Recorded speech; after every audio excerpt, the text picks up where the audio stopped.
Paul Kagame, président du Rwanda, a annoncé avoir convenu avec le président du Conseil européen, Antonio Costa, de la nécessité d'une désescalade dans l'est de la République démocratique du Congo. S'exprimant sur la plateforme X, Kagame assure que lui et Costa sont unanimes. Il est impératif de parvenir à une désescalade efficace et à une résolution du conflit qui donne la priorité au dialogue politique et assure une paix durable. Ces déclarations interviennent dans un contexte particulièrement tendu où tout accuse le Rwanda quant à une éventuelle implication ou un soutien au groupe M23 qui, depuis plus de 2 semaines, mène une offensive expansionniste dans l'Est, notamment avec la prise de Goma, chef-lieu du très riche Nord Kivu.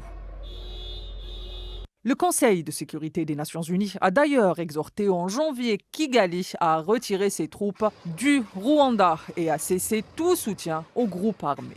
Par ailleurs, ce samedi est attendue à Dar es Salaam une rencontre entre les présidents congolais Félix Tshisekedi et le Rwandais Paul Kagame dans le cadre d'un sommet extraordinaire auquel le Kenya a appelé en sa qualité de président tournante de la communauté des États de l'Afrique de l'Est. À noter que les chefs d'État et autres dirigeants de la communauté de développement de l'Afrique australe seront également présents ce 8 février en Tanzanie. Selon le dernier rapport de l'ONU, ces derniers jours de violence dans l'est de la République démocratique du Congo entre l'armée congolaise et le M23 ont fait au moins 2900 morts et contraint des milliers d'autres personnes au déplacement forcé.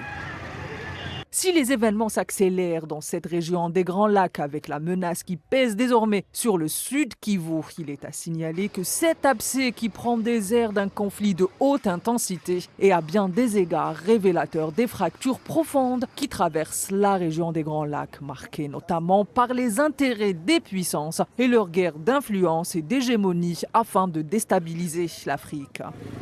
C'est d'ailleurs dans ce contexte précis que se situe la discussion entre Kagame et Antonio Costa. Et pour cause, depuis 2019, un accord sur l'exploitation de minerais lie l'Union européenne et le Rwanda. Sauf souci, Kigali, ou tout du moins le sous-sol du Rwanda, ne regorge pas de minerais.